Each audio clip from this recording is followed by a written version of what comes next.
As nossas emoções, elas nos ajudam a tomar as decisões da nossa vida no nosso dia a dia. Eu te convido a assistir esse vídeo comigo até o final.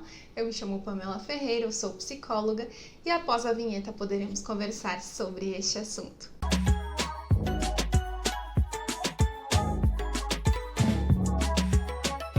Quando você toma alguma decisão que você acha que é terrível, provavelmente você não estava em uma situação em que seus pensamentos estavam além das suas emoções. Já aconteceu isso com você ou com alguém ao seu redor? Vou trazer 2 exemplos rapidinho aqui. Por exemplo, você acaba namorando com uma pessoa que é muito atraente, uma pessoa muito bonita, mas essa pessoa te trata muito mal. E aí você acaba nesse relacionamento, toma essa decisão em continuar nesse relacionamento porque você vai pela emoção e não pela razão.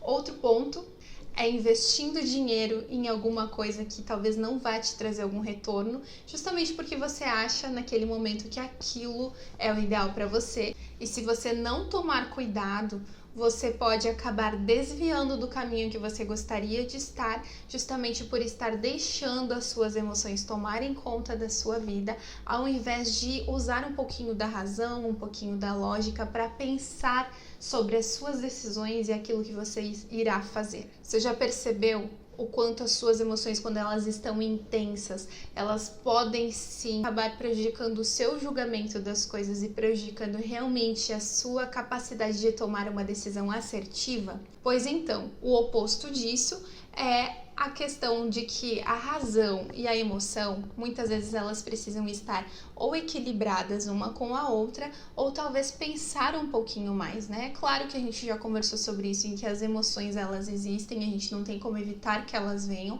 mas a gente tem como pensar sobre elas, e é aí que é o ponto. Porque depois que você sente, você pensa.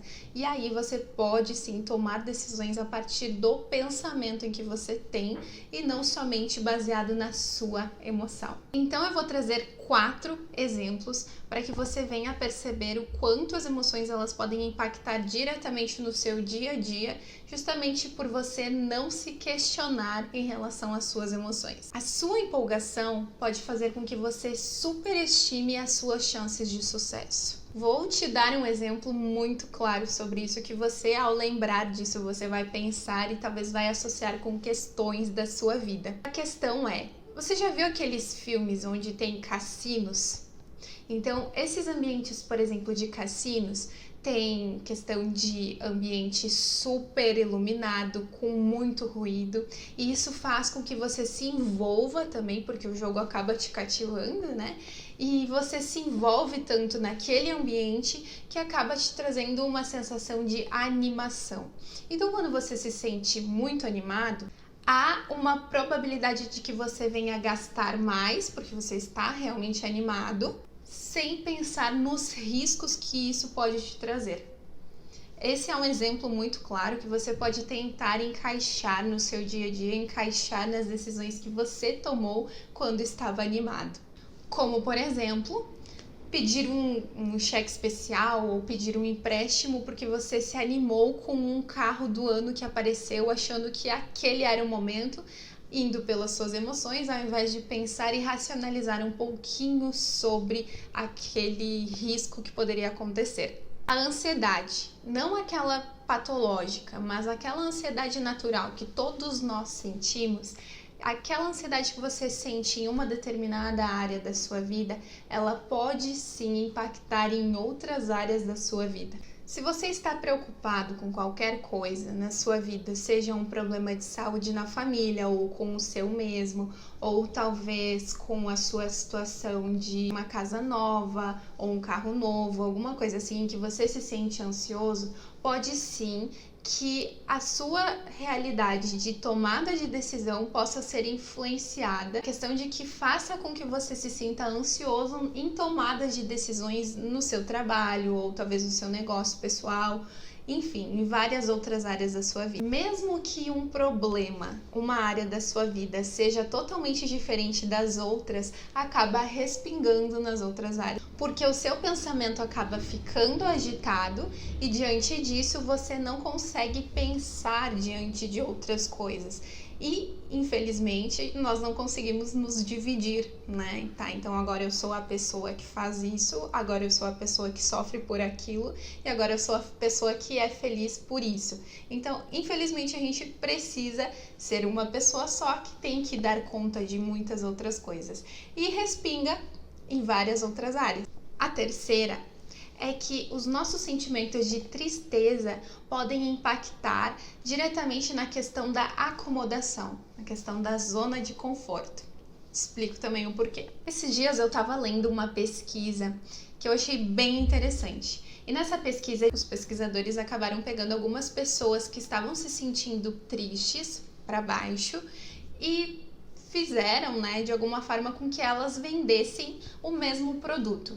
E diante disso, essas pessoas que estavam mais tristes, elas acabavam diminuindo o valor, o preço do produto em que elas estavam vendendo, em comparação com as outras pessoas que não estavam se sentindo tão tristes.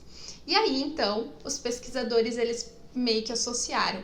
Essas pessoas, as pessoas mais tristes, elas baixaram o valor daquele produto em que elas estavam vendendo, a ponto de pensar ou ter uma esperança de que baixando esse preço, a pessoa iria comprar porque estava mais barato.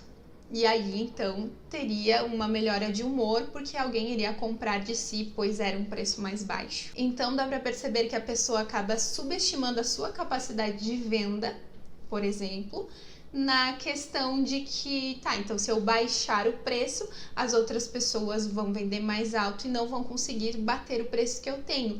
E subestimando a sua capacidade de venda de alguma forma, então elas também estavam impedindo a elas mesmas de conseguir alcançar o seu valor, o seu potencial maior. Olha só que interessante, né? Agora, aproximando um pouquinho mais para uma vida cotidiana também, além desse exemplo que eu trouxe de pesquisa, por exemplo, se você se sente mal, pode ser que você nem queira se candidatar para alguma vaga de emprego, pois acha que não será capaz de conseguir conquistar essa vaga. A quarta questão que eu gostaria de trazer, a quarta e a última, é que a raiva e o constrangimento podem também te fazer tomar algumas decisões que é do tipo dar tiro no escuro. Pois é. Quando você se sente com emoções mais fortes, emoções um pouquinho mais violentas, podemos dizer assim, essas emoções acabam te fazendo agir por impulso. Pensa em alguma vez em que você agiu com a cabeça quente e que não deu bom. Pois é, essas emoções um pouquinho mais fortes, como a raiva, essa emoção ela pode fazer com que você perca o senso do autocontrole. E quando você está com uma emoção parecida com essa, uma emoção talvez desagradável de se sentir, você acaba não avaliando os riscos que ela pode te trazer, justamente porque a cabeça está quente demais, você não está pensando direito e acaba talvez te prejudicando em muitas áreas da sua vida e talvez te fazendo tomar decisões precipitadas ou decisões erradas. Para finalizar esse vídeo, eu gostaria de trazer para você algo que provavelmente a vida inteira você já deve ter ouvido, sobre a razão ou a emoção, quem que vence nessa batalha. É claro que as nossas emoções, elas nos ajudam a tomar as decisões da nossa vida no nosso dia a dia. Isso a gente já aprendeu até agora. Mas aí tem uma questão de que às vezes você pode utilizar essas emoções a seu favor. Claro que pensando também. Por exemplo, a ansiedade. Quando você se sente ansioso para realizar alguma coisa, aí você vai pensar em diferentes formas de que isso pode acontecer e pode te salvar de tomar alguma decisão errada. Mas quando você pensa, lembrando, agora, o tédio, ele pode te tirar de um caminho em que você está na zona de conforto, enfim, e te levar diretamente para a ação. Dá para entender o quanto você pode usar isso ao seu favor? E para encerrar de verdade, eu gostaria de trazer algumas dicas rápidas para você. Reconheça as suas emoções. É muito importante que você venha compreender em como elas estão agindo dentro de você e também influenciando diretamente nos seus comportamentos. além dos pensamentos, é claro. Também é importante que você venha elevar um pouquinho o seu nível de lógica, um pouquinho da sua razão, para que você venha, talvez, regular as suas emoções. Isso é bem importante, principalmente em questão de tomada de decisão, que é o assunto do nosso vídeo de hoje, não é mesmo? E dessa forma, você pode listar o que é pró e o que é contra, o que te ajuda, o que te atrapalha nesses casos, né? Então, por exemplo, se você tem uma decisão a ser tomada, então você pode anotar as coisas que são a seu favor e as coisas que podem ir contra você e tente pensar um pouquinho sobre isso. O porquê que eu digo isso? Quando você coloca as coisas no papel, é muito mais fácil para que você venha pensar e elaborar um pouco mais essas questões, e aí talvez a sua escolha seja um pouco mais assertiva. Então, esse foi o nosso vídeo de hoje. Se você gostou, deixe seu like aqui, comente o que você achou e envie para o máximo de amigos que você tem, para que eles também venham entender um pouquinho mais esse assunto.